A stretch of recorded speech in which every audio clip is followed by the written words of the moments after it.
Bismillahirrahmanirrahim. Assalamualaikum warahmatullahi wabarakatuh. Alhamdulillahilladzi bi ni'matihi tatimmus shalihat. Asyhadu an la ilaha illallah wa asyhadu anna Muhammadan abduhu wa rasuluh. Allahumma salli ala Muhammad wa ali Muhammad kama sallaita ala Ibrahim wa ali Ibrahim innaka Hamidum Majid.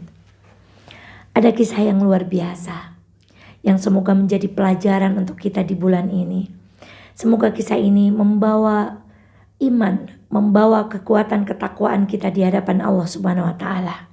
Kisah apakah itu, kah saudaraku? Kisah tentang penaklukan kota Samarkandi. Kalau sekarang kita mengenalnya dengan negara Uzbekistan. Suatu hari seorang panglima Islam membawa banyak pasukan untuk menaklukkan benteng di Samarkand. Namun anehnya, hari demi hari mereka berperang, mereka berjihad, mereka berupaya dengan sungguh-sungguh untuk menaklukkan benteng ini, tidak juga tertaklukkan.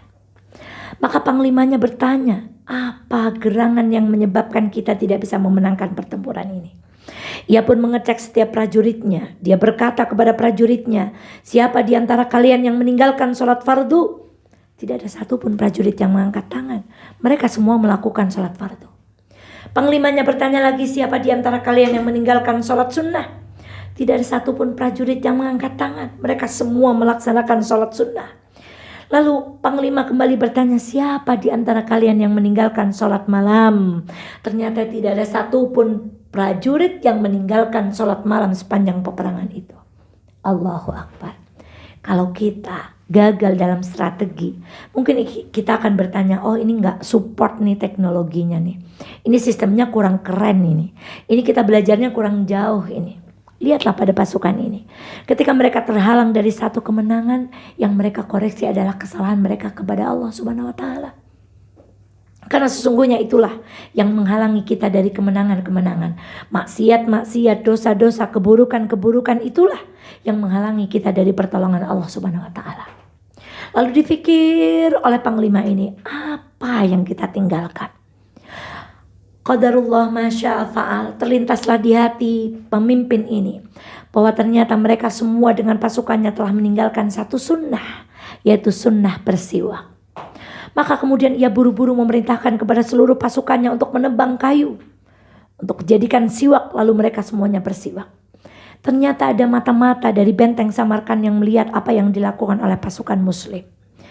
Mereka melihat pemandangan yang begitu mengerikan ketika setiap pasukan muslim itu membersihkan giginya dengan siwak-siwak.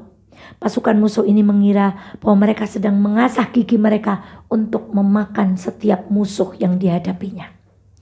Pasukan mata-mata musuh ini kembali ke benteng Samarkand. Dia bercerita, alangkah luar biasa sesuatu yang terjadi di pasukan muslim itu. Lalu banyak pasukan di Samarkand yang ketakutan dengan pemandangan ini. Pagi menjelang, tibalah saatnya pasukan muslim menaklukkan benteng Samarkand. Begitu ajibnya, ternyata begitu mudah mereka menaklukkan benteng itu. Dan ketika mereka menangkap salah satu dari pasukan mereka, mereka ditanya, kenapa begitu mudah kami taklukkan, sementara beberapa hari yang lalu begitu sulit kami taklukkan? Lalu pasukan musuh ini menjawab, sesungguhnya banyak di antara kami yang telah pergi karena takut mendengar cerita yang dikabarkan bahwa kalian semua telah mengasah gigi-gigi kalian untuk menerkam musuh-musuhnya. Allahu Akbar. Cerita ini ada lucunya, ada hiburannya, tetapi cerita ini membawa hikmah yang luar biasa. Saudaraku, sunnah itu kemenangan. Melakukan petunjuk Rasulullah Shallallahu Alaihi Wasallam itu solusi.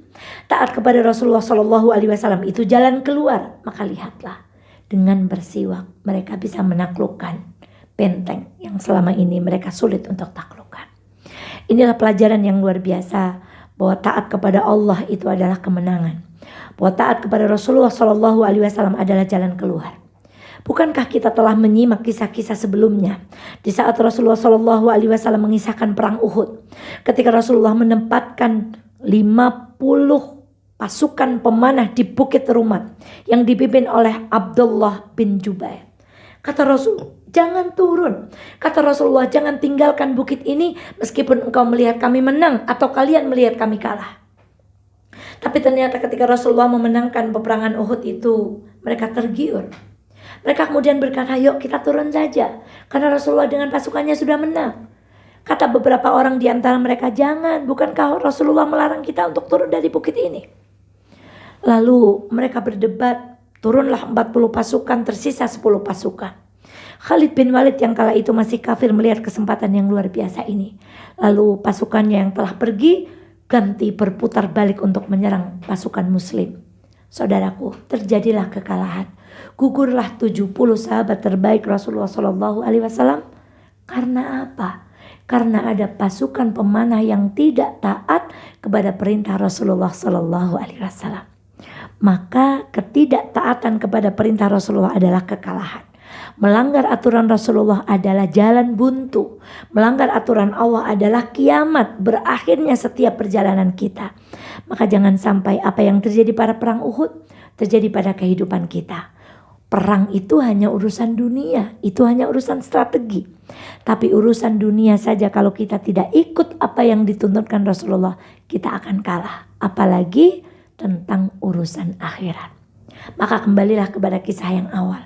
Taat kepada Nabi, mengikuti sunnah Nabi, taat kepada Allah, mengikuti petunjuk Al-Quran adalah kemenangan. Dan melanggar perintah Allah, melanggar perintah Nabi, tidak taat kepada sunnah Nabi adalah kekalahan. Itulah dua prinsip yang harus kita pegang dalam kita menjalani di hari-hari bulan Ramadan ini. Semoga kita termasuk orang-orang yang memenangkan nafsu kita. Dan kita termasuk orang-orang yang mampu menundukkan keinginan-keinginan yang tidak sesuai dengan keinginan Allah dan Rasulnya. Kalau Allah suka, kita harus suka. Kalau Allah gak suka, kita harus ikut gak suka. Kalau Nabi kita suka, kita harus berjihad untuk menjalankannya. Dan kalau Nabi kita tidak suka, kita harus berjihad untuk meninggalkannya. Semoga Allah menolong kita. Allahumma arinal haqqa haqqa warzuqna ittiba'ah wa arinal batila batila warzuqna ijtinabah. Barakallahu fikum wallahu ta'ala a'lam bissawab. Assalamualaikum warahmatullahi wabarakatuh.